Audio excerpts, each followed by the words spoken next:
I want to also just quickly introduce Loretta Taylor, who she was our co-host last year, and she's a great friend, and she is always so helpful. Yeah, and also I'll stick a link to Loretta's YouTube. She does a great podcast, and NDE stories really saved her. Do you want to say hello real quick, Loretta? I'm gonna make this question. I'm gonna make this quick, y'all. I do want to say I've been over here shouting from your experiences. Like I can barely sit in my seat. This was amazing, y'all. But I'm gonna be quick. This is the third year that Sean has done this, and every year it gets exceptionally better. And this by far has been the best, y'all. The fact I'm getting chills.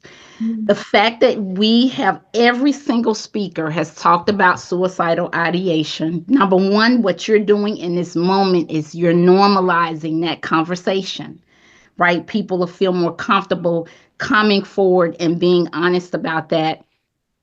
And I wanted to say that,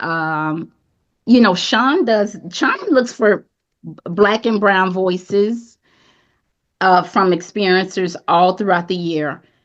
Sean, Eric, myself, it's not just a once a year. People may look at it and think it's corny, This is not a once a year thing. He is constantly looking for, for our experiences. So shout out to everyone who is on this. Real quick, Chris Batts' book, Boom, is excellent, y'all. I have teens, whoever may have teens, preteens, adults. It's a great book to introduce people in a very real way into spirituality and the introduction of angels and that kind of stuff. It's a great book. Khaliah, you talking about your mediumship abilities. Yandea, I hope I'm saying that right. Yandea. Yandea, girl, you done gave me chills the whole time you spoke, okay? You talked about so much stuff, and we are love. We are love. That's why we're here, and anybody who is in this spiritual space and have not love, this is not where you belong. This is about love. I agree. Right. So my question to the panel is expressing to other people, not only Black experiencers, but any other experiencers who may not be comfortable or safe. Yandea, you talked about being your grandmother being a fortune teller and just all the different spiritual experiencers. Let me say this real quick. I got stuff in my head, y'all. And the artwork that you and Khaliah do, that's an expression of your NDE, keep going. Don't let anyone tell you can't paint from an NDE perspective. Y'all know what I'm talking about, those that were in there. Okay. So, but also the panel, what would you have to say to, and not just Black people, but people in the Latina community, people, from the Asian experience, people who are not as safe or don't feel safe expressing their spiritual experiences, what would you have to say to those people? And you can go first, Yandea. Before you do that, I just add what you said, Loretta, and then everyone, if you can also add on. The reason that we do this during Black History Month, even though, as Loretta said, we have people of color all the time, is because as you all know, it's not, in a lot of our families, it's not safe to talk about. And especially a lot of, the Christian, the indoctrination, African-Americans, the traditional African religions like Yoruba. I don't know if, do you have Yoruba in St. Lucia, Yandea? Not really, but I know of it, yeah. Yeah. So you have these ancient religions where all this stuff was normal. Mm-hmm. And then the Christians come along and then they make it like, well, that's all demonic and stuff. Yes. Right. Yeah. And so it makes a lot of Black families that are Christian, that with Detached from the the indoctrination, original like, beliefs, yeah. don't you talk about that, that's demonic. So that's part of the reason that we do this special during Black History Month, is to get people who wouldn't normally come to an NDE thing, or a spiritual thing. So yeah, if you could all talk about that also, in addition to what Loretta asked, and you too, Eric. Yeah. So I don't know if I remember everything. I was kind of like on a little, but pretty much I would say to those people, I mean, personally for me, I've experienced the rest of my family actually became really Christian after years after I became Christian. And then I came out of it while they were heavily in it. And so I've already been catching flack, right, for leaving, and just doing like working with chakras, doing all this energy work, going back to what Grandpa did, because my grandfather, he's indigenous, right? So it's like going back to what he did, Kalinago, which is a tribe in the Caribbean. So going back to what he did, like perfect thing that you said there, like the Caribbean was colonized, and our religions, our spiritual belief was not really taken away from us per se. We were just we had to assimilate into what the colonizers were doing, because otherwise you were massacred, right? So that's kind of, what the Caribbean is under. A lot of us don't really know how to even find what those roots are. And so, yeah, the oppression is there when we're trying to find back our own voices, and when we're being called by our ancestors or feeling these gifts within us. It's like, that's demonic, And so I had to go through that in my own family, even before these NDEs. The funny thing is that I would share, like when I would do podcasts, I would share it in my family chats, and some people would watch and some just wouldn't. But I'm already the black sheep, right? So it doesn't matter at this point. I have had secret family members DM me, or message me saying, your great grandmother would be so proud of you. That's It's beautiful. like, your great grandmother would be so proud of you. You're doing what daddy's my grandma. You're doing what daddy did, and all of this sort of stuff. And then they would tell me, I have these gifts. This thing is happening to me. What do you think? So secretly, Yeah. they're not coming outwardly because they're not really sure of who they. So secretly, they're coming to me and having these discussions, and I'm being able to help like that way.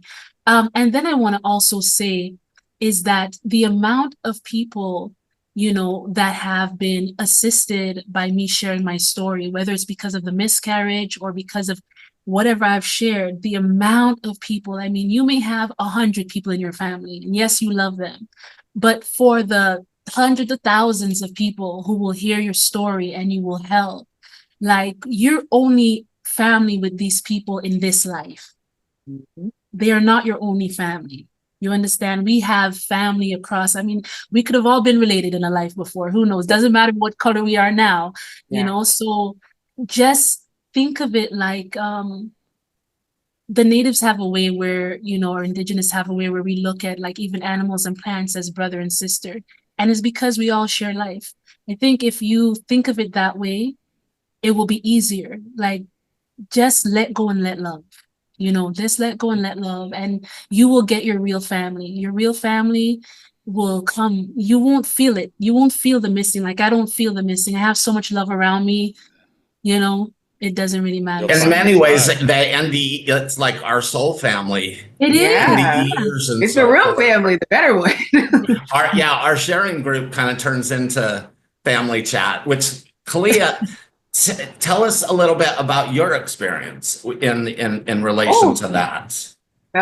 So much of what Yandea said resonated with me, because my family was spiritual, but they were secretive about it. So I grew up hearing like the scary stories, but we were in church at the same time. So it was very much like we do that spiritual stuff in secret, but I was always afraid of it. So I never did anything, when I was a kid, but I will say that it was through my grandfather's death that we all sort of collectively had a conversation at one point and realized that everybody was spiritual and everybody had a gift. So when you were speaking earlier about your kids having that, it instantly made me think it's the bloodline thing. Like it travels, you know, down the bloodline until it's somebody who has the capacity, the energy capacity to withstand it. That's how it runs. So it makes perfect sense for me that, ironically, I was the more religious one in the family at one point. I was the Bible thumper, and my aunts, Me too, were girl. more spiritual and they were more open. But I had to sort of come into that, and it definitely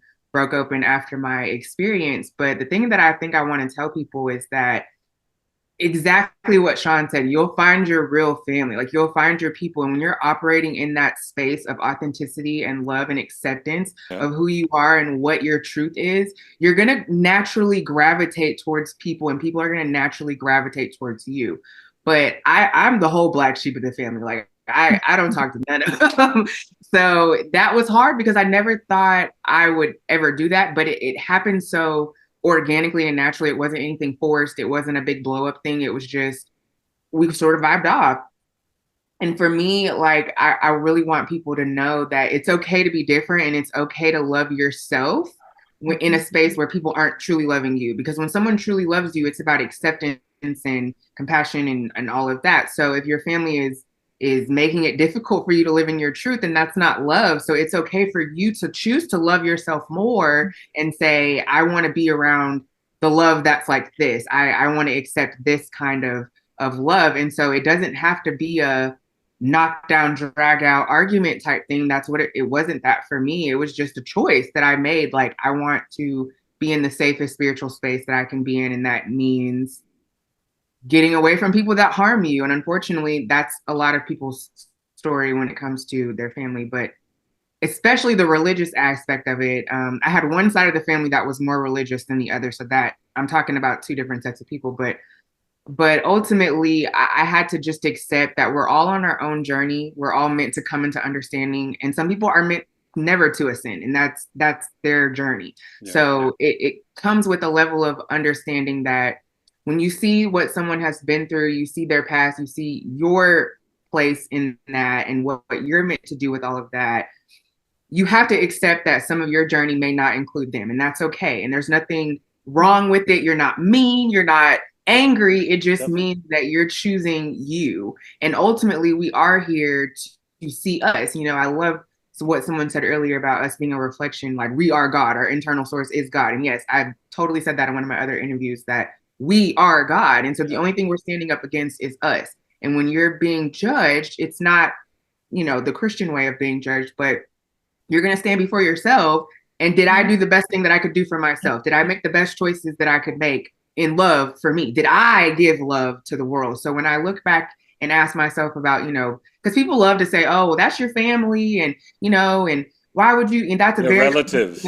Yeah, like you gotta stick by your family, even if they abuse you, if they beat you, you know, you're supposed to just forgive them. And that's the difference between forgiveness is an energy. It's not making an excuse for the person's behavior and saying what they did was okay. That's not forgiveness.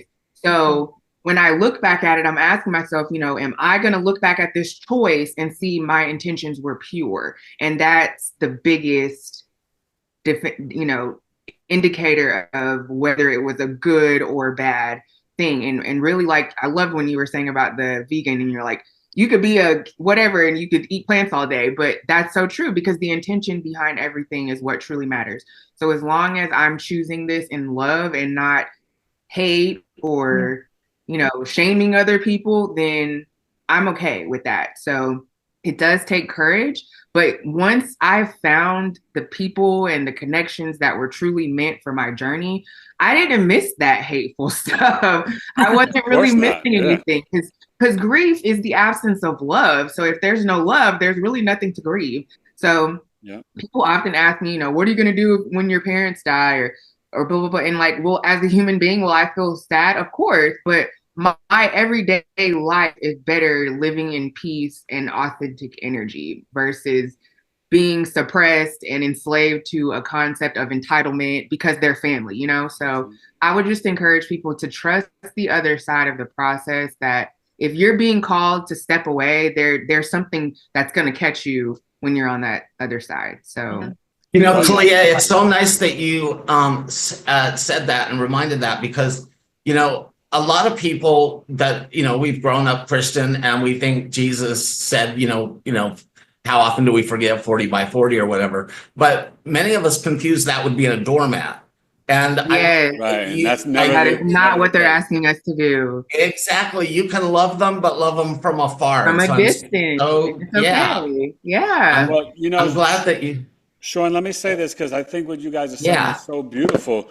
And to me, I like the word tribe, right? Or community, even over Yes. family. Yes. And I think that what you're saying is so true and powerful because if we think about it, joy, gratitude, love, and authenticity by far are the four highest frequencies.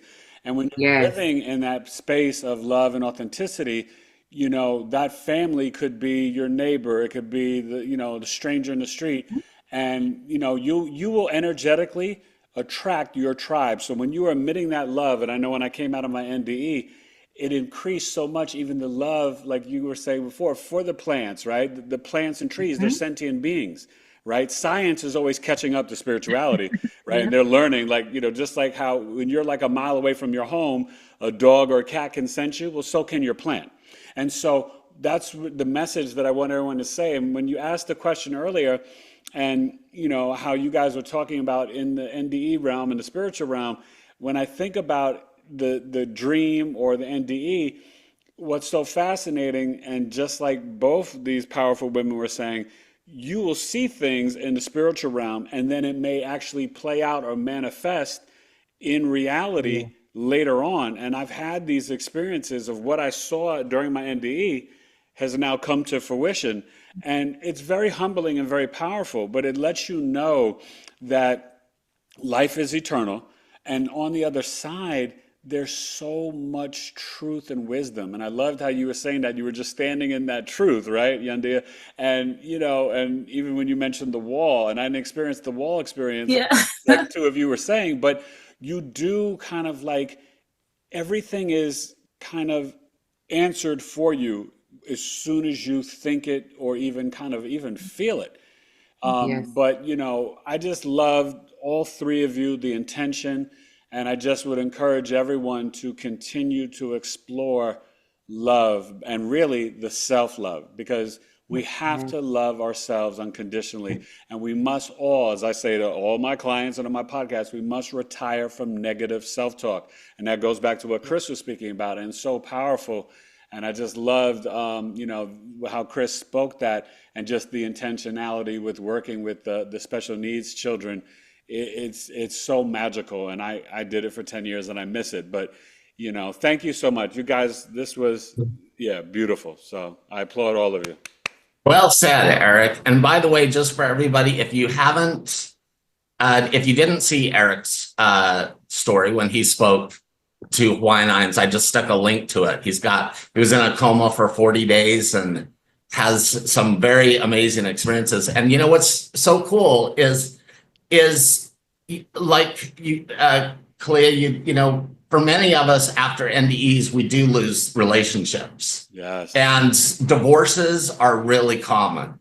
But I gotta say, Eric's wife, Alana, is just the most amazing woman. And their relationship, I'm gonna venture to say, is even better, right? We're almost up to getting ready for 17 years of marriage, but she was my greatest advocate while I was in coma, fighting for me. The irony of it, though, because I had a very kind of dark NDE in my near-death experience, she was like cheating on me and trying to kill me, and that wasn't the case at all. But she was at the hospital so much in my coma, I thought she got a job working in the hospital. So that shows you how much she was there for me, on the other side. So it was. She wasn't letting those security people keep her out. No, she was fighting for me every step of the way. And even so much, right, in terms of the tube feed, where I did not wind up becoming a diabetic, because just so you guys know, it's very important. Kate Farms is what you want on the tube feed. They will give you Jevity and A+, and that can lead to diabetes and blood pressure issues, so many things. But we knew, because we took care of my mother. I took care of my mother for 20 years, who was a survivor of breast, brain cancer, and dementia. She was on the tube feed Kate Farms, and it's natural organic fruits, vegetables, and brown rice. And that's the tube feed you want. So just put that in your mental pocket, put it in your will and trust if you need to, so you know if you get in the hospital, because they will give you the bare minimum. So please. And that's another thing that Alana fought for, because you were in a coma, and she's like, he ain't having that crap you guys are giving him. So, but I think okay, so let's I wanted to get to a couple more questions. Please make sure that you keep sending me your questions if you have more. But Yandea already kind of answered this. Oh, and Chris had to leave, unfortunately. But Khaliah, maybe you could talk a little more about God, what you experienced God, and then also you didn't experience a traditional judgment like the Bible says or anything, correct? No, I didn't experience any judgment like that. I had a glimpse of a life review, but it was kind of like backwards. But so my God experience, like I said, I had seen all the other stuff first, and I was like, I don't know what any of this means. I want to talk to the manager. I want to talk to God, like, and I'm ready to do that now. So, like I said, it was this just big giant mirror is the only way that I know how to describe it. Like, it was just so big and vast, but like in the presence of it, I was just undone in the best way. Like the warmth, the love, like just this all encompassing, like this experience where every thought is connected and I can just retrieve it at any given moment. And like, again, I can just see that it is connected to everything that there is. Everything living is just, connected to the source. But it appeared to me, like I said, as a mirror, and I could just see that it was extravagant, like just bejeweled, bejazzled, sparkles, like, and like I said, it was a mirror, so it was reflecting what I could see, but also I could see through it. So I knew that the other side of that was, the point of no return that they said you can't cross if you get too close to it, because the closer I got to it, I could see that I started to like dissipate. And so like I became less dense, like the more that I moved towards it. But it wasn't like I was looking at my hand though. I could just see like my energy like field or whatever was getting less. And it was like as I was getting closer to it. So that's why, but I also was told that I had to come back. I was not like everyone else that had a choice. It was very explicit that I chose this experience and I could not back out of it. I had to go. And interestingly enough, a lot of us on this panel have talked about suicidal ideations, and that was one of the things that I was concerned about, because I thought this was happening to me because I wanted to die, but they made it very clear that that was not, I wasn't being punished. Like it wasn't a punishment for wanting to end my life. And it also was very clear to me that that wasn't like, it wasn't the way Christianity had told me that it was this unforgivable sin and all that. Now, what it did make clear to me was that I would have to do it again. Like if anyone, like, so I understood that if I was to end my contract early, it's much like if you would end a service agreement early. There's fees that you have to pay, there's penalties, there's things, right, repercussions for you ending your contract prematurely. So I knew that, number one, there was no exit on that part. Like I have a whole different theory about that, but it was clear to me that wasn't why this was happening. So I just want to make that clear as well, that this wasn't like a punishment because I was suicidal or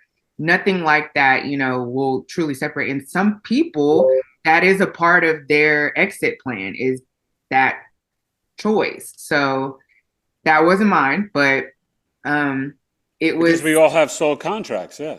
Right, yeah. And so it was showing me, like, again, where I agreed to these things, and like, there was sort of this, not really, it's hard to call it a room, but it was kind of like, this little room area where they're showing me where I agreed to these things. And it was like, okay, but, and it's funny because people are like, were you arguing with God? Yes, because it wasn't that I couldn't like disagree with them, but it was this expression of my authenticity, my feelings. Like there's space for all of that, whether, because again, that was in the level of understanding. So I wasn't being scolded for having these feelings or these experiences or whatever. It was pure understanding and no judgment. But But the only like, thing I had that looked like the life review that people talk about was when I tried to jump through to the other side and I wasn't supposed to, and it just sort of snatched me backwards. I could see like all the things that I had seen in that experience, plus the things that I had seen and done in my life, but it was like quick. It wasn't like a sit there and look at it and determine things, but it was more of a, hey, this is what you're going to see. And it was more like you need to recognize it when you see this again. So I later understood that that's what that judgment looks like, is looking at each part of your life, all of your decisions, and experiencing it much like what I saw my friend go through, but it was me. So that's kind of what that was in my experiences, was seeing that that's what happens when we have that judgment, even though I didn't have the moment because I was on conditions. They told me I couldn't stay. So yeah, that was my God experience. Thank you for saying that, because that is so important. So many people assume other things about suicide. So I'm really glad that you guys mentioned that it's not a punishment, and people that do commit suicide are not punished. They just may have to redo things, or like Eric said, it may be part of their plan. So another question that is really important is this world that we're in is so full of separation, especially now. And everybody sees other people that don't think like them or look like them as the other, and many times an enemy and whatever. And so each one of you in your experience experienced oneness, and also that we're not a body. So if like each one of you could share a little bit more about that. It is so important that the world understands that we are all the same. We may look different, talk different, believe a little differently, but if each one of you would talk about your experiences and what you saw and learned about them. So I want to highlight really quick my experience where I saw the continents like together, like Pangea. I believe that was a moment for them to share that message of oneness, and that we are all connected, and outside of these bodies, we're all, connected to the same source, because we've all been different bodies, people, colors, genders in the past. So we're all in that mix. Like, think of it as like, if paint was all mixed together, like, this time it's blue, this time it's green, but it's all in there. So we just kind of take from it when we step into these bodies for a little bit. But I've always been a very open person. That was something about me before the experience, but it got amplified afterwards. And also it just kind of dawned on me that one of my experiences in the coma experience was seeing myself marrying a woman. Well, for fun facts, I was not always open about my sexuality. So at that point in my life, I was very straight, very, dating men, didn't allow myself to be in that experience at all. But that was one of the things that happened with me. I had the awakening of who I really am, what my soul is here to do, all the things. So I came into that love and acceptance of myself after the experience. But so to tie that into how it matters for all the people and different colors and genders, and again, it was all that, like, we are all the same little pocket of energy, a little sparkle. It just matters which journey you're on this time. So I'll start with that, and then I want to hear what you guys have to say. I think I would add to that just maybe this analogy would help, but like when I was having that life review, like I think I mentioned, like even following this experience, like having even more and more revelations on the things that I've experienced in the NDE. And one of them was even just recently having an understanding about what I was actually seeing in my life review. And I think, do you guys remember me saying a part where I said, why didn't this count? Maybe it's because I did everything through spirit, right? And maybe that's why it just kind of like disappeared. And that is where I got the understanding that each of these little pieces that we see of our life is just like little canvases. And we are here just painting, you know, on this canvas. And I know that when we experience other people or we see people as different from ourselves, is because we chose to have an experience of being an individual. We chose this. We chose to be different. And part of being different is not seeing yourself as the same as somebody else. And that's just part of it, right? And so, but at the end, all of our little canvases come together to form this big tapestry, you know? And maybe in this life, because one of the things I know for sure is that I've lived many, many, many lives. This is just one of our lives. And whether you did so-called better in another life, it's not even like that you did better or worse in a life. It's just you did what you did in that life. And so I don't really have like a feeling that we should even, I don't want this to come around the wrong way. Just feel what I'm saying. I don't really have a feeling that we need to try to convince or sway anyone to even, at least not with many words anyways, to be into this idea of see me as yourself. I think what, I'm speaking for myself now, I think what it is to be able to love our differences. I think that's what it is more about. Like, we're different. I see where I'm strong, where you may be weak, where you're strong, where I may be weak. I see where you need me, where I need you, and it's good. Like, it's beautiful.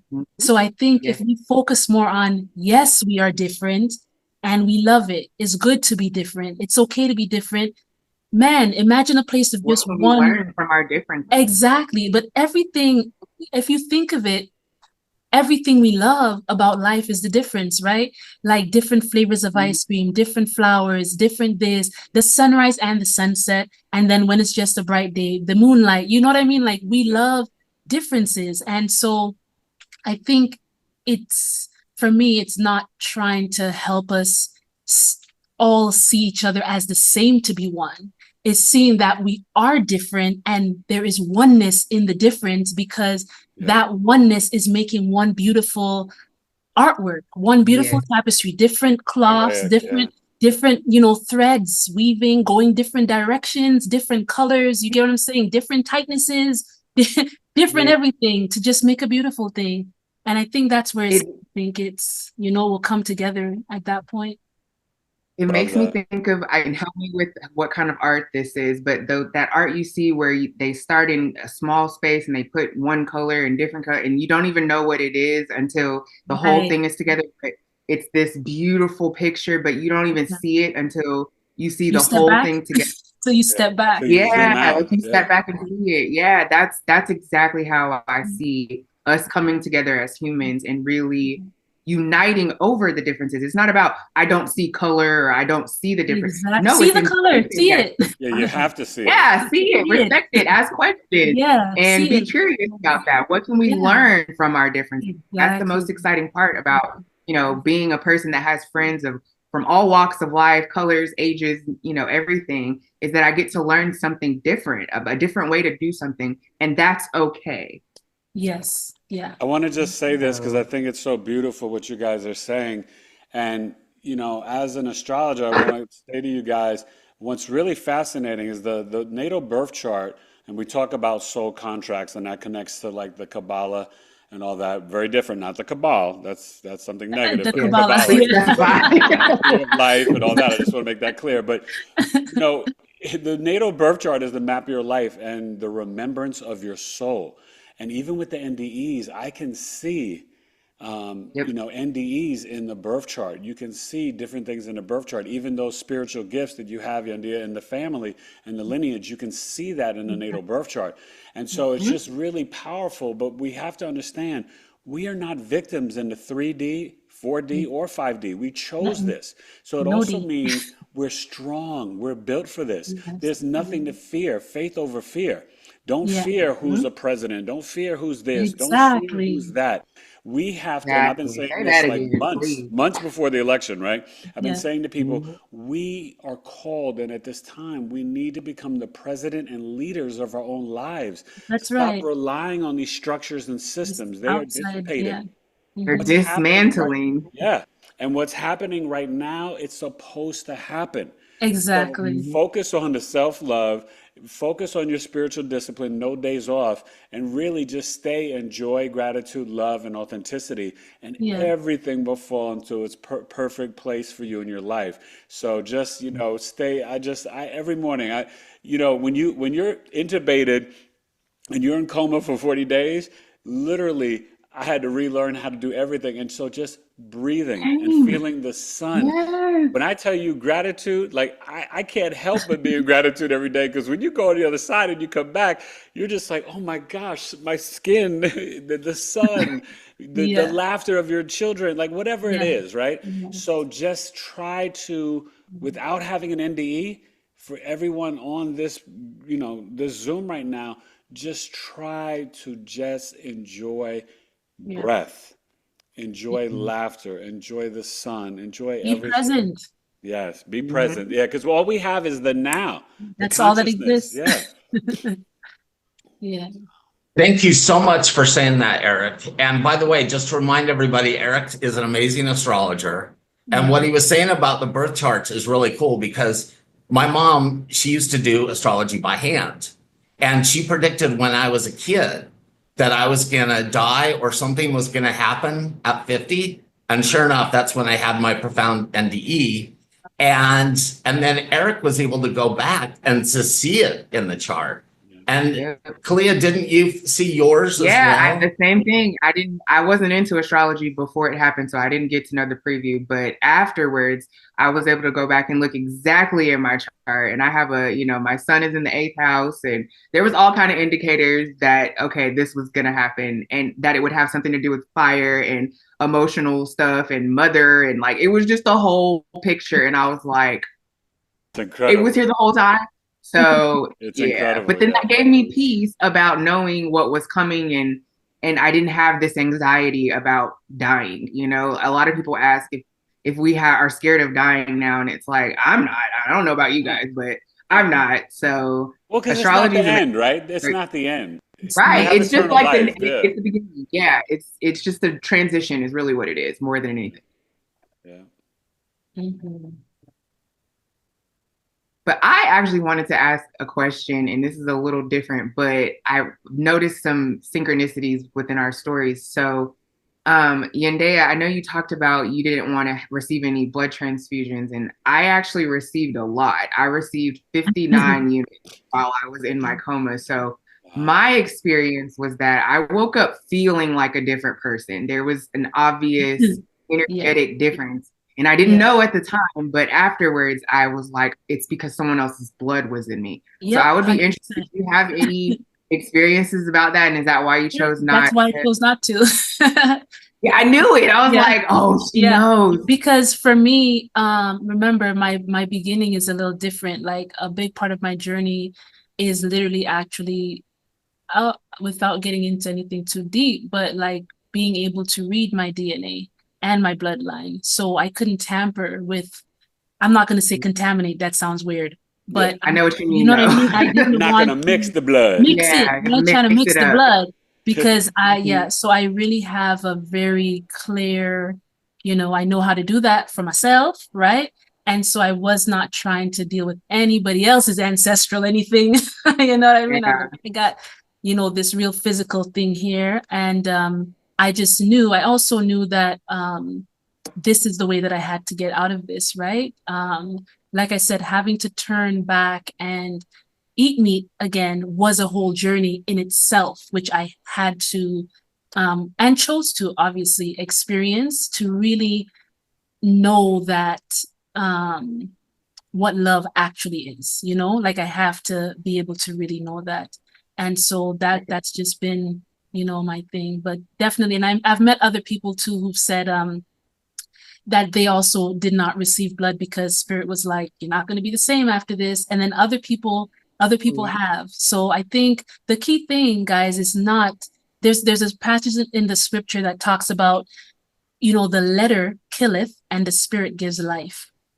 The letter being the letters written down, right? The letters written down, the words. If you're just reading the words written down on any script, it's going to kill you because you're going to be trying to abide by them. But the spirit is what actually gives life. So I would say anybody listening to our stories, don't try to make rules out of the words that we're saying. It's not black and white. It's not. Exactly.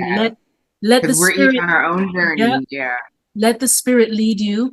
That's where your life is. Your life is in the spirit, and you are spirit, so your life is in you. So, And I'm glad that you said that, because for me, I needed that blood. There was no way for me to say no. So exactly. It's not about receiving Life is in the blood, sis. I needed the blood. I took it another way. Right. You needed the blood. You took it another way. It's just that I had to do that way to do it. My thing, you did yours that way. That's all it is. Exactly. And that's what I'm saying. This is the perfect example of how we can be understanding and accepting of differences. So it's not a right and wrong. It's not a black and white. It's she had her experience, and that was what she needed to do to learn her lesson. This is what I had, and this is how I had to learn my lesson. And I thought about this afterwards, but I'm sure all those 59 different people were different races, different genders. There was no telling, but I understood it as this me connecting to everything. So not only is my DNA from all different continents, but then I had 59 different people whose love and care for a stranger saved my life. Exactly. So did they actually tell you the blood was from 59 different people? Yeah, so I actually went, I had a lot of things that I ended up going back and getting my medical records and everything. So I ended up looking and seeing that it was 59 different units, all the things. And they told me they had to replace my blood 6 different times because I had lost so much blood. So it's like my personal, little charity that I've always wanted to do a blood drive, because again, it's not about it being wrong or right, but there is a medical need for that. Without that, I would not be sitting here in front of you guys. So it was something that I learned through doing a blood drive and getting all the information together. So yeah, it was intense. I want to just add there that when I went in for my the next, I think it was like 2 or 3 days after, when I had to go back in to the hospital, they said, like, we're going to do surgery. And I was like, I don't want to do surgery. And then they said, well, if you don't do surgery, and this thing continues, whatever, and the whole death talk came up again, I said, because they wanted me to sign paperwork, right? So I said, if it comes to it, like if I'm flatlining or whatever, exactly, then you can give me, right? So I do want to say that I did let them know, but thank God I never had to do the surgery or anything. I healed out of that. But there was a part of me was like, you may not know your ancestors anymore, but you have to be here, Yandea. That was a for sure thing. You got to stay on earth. So whatever it would take is what I would do. You know what I mean? Yeah. No, I understand what you're saying. And understand. I'm happy you're here. And thanks to all the people who donated their life in some way, shared their life. Yes. I appreciate that, because I've always said, somehow spirit, I just want to find out, energetically even who these 59 people are and give them a hug and a blessing. Oh, I know that's right. That would be like a real tear-jerking moment. No, seriously. I want to find that, I have this whole plan, but I want to speak one more thing about that, because I ended up needing a stem cell transplant at one point, and there was this big part of me that knew I was not supposed to do it, even though they were telling me that this was the thing that was going to save my vision, and it was only this that would work. My spirit was like, no. And I just intrinsically knew that whoever's cells I was getting, especially coming to my eyes, like I would either start having it was too much of a connection that was gonna mess with something. So I say that you intuitively knew that wasn't right for you. Right, I did. And so it was like, even though my, everyone outside was like, oh, just do the surgery. And I'm like, no, because it would mean me needing to be on immunosuppression. It would just change my body in a way that I didn't want to have that experience. So it was through that, trusting my intuition, that I went to the doctor and they were able to do a different type of procedure that didn't involve anybody else's stuff. And that was the surgery I talked about, where I got my vision back miraculously in like 45 minutes. So I say that again as the perfect example of just trusting your spirit, because it could be a different outcome. If I had committed to, oh, you know, I need to do this transplant because I have to, you know, I would have made a choice for myself that would have left me with a different set of health problems. But trusting my intuition that that wasn't the right thing for me led me to the truth, right? So again, that's a perfect example of how it's not a hard and fast stop rule about doing this is wrong or not doing it is right. You know, it can No, be but both. you know what's even deeper that the message that you're giving us is that so-called doctors or experts, the expert is your intuition and your inner spirit.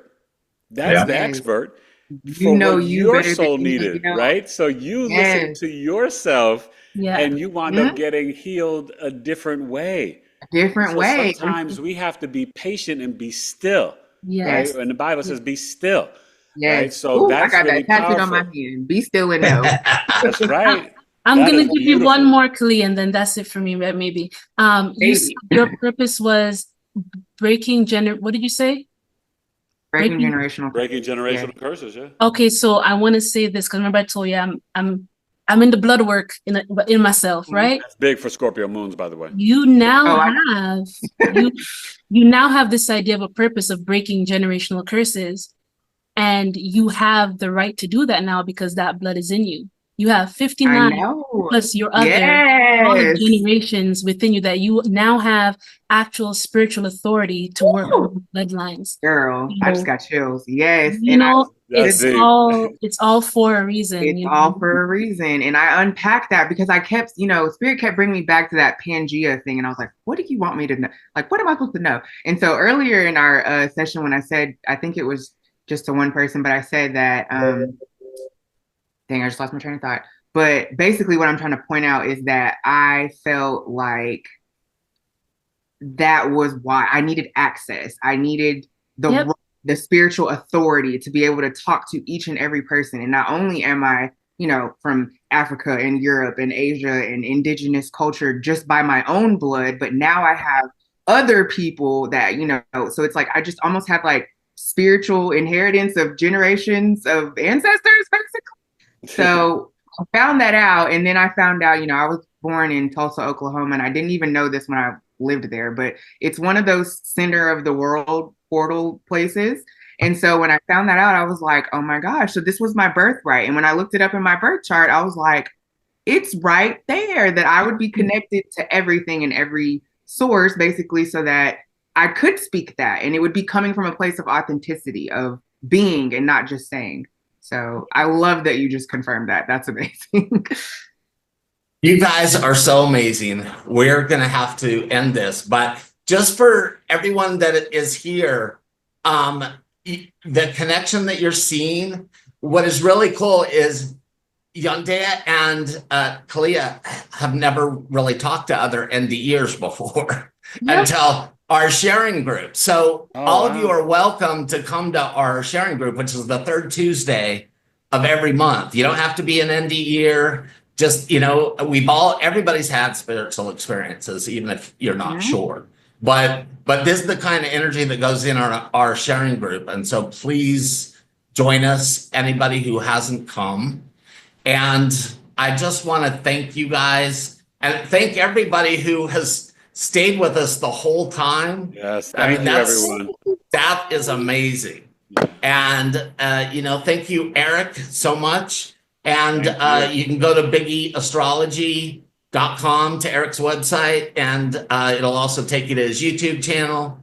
And on the Hawaiian Islands, you can watch his story. And Yandea, we put her link in the chat, and Khaliah's, but it'll also there'll be a replay, and their information will be on the replay as well. And so you'll all be able to find them. And I just want to thank you guys again. This has been. Let's thank Chris so much. Yes. Yes. Beautiful. He's such an amazing guy. Yeah. And unfortunately, he had to. You know, he's got lessons to teach at school, so he's busy. So thank you, Loretta. Yes. And love you all. And have a wonderful rest of your weekend. And I look forward to seeing you all soon. Thanks. Thank you so Aloha. much, Sean. Thank you for doing this. Love, love. Yes, thank you Beautiful. so My much. pleasure. Thank you, Great. Love ladies. it. It was amazing. Love you all. Love See you too. soon. Bye. I love Bye. you guys. Bye.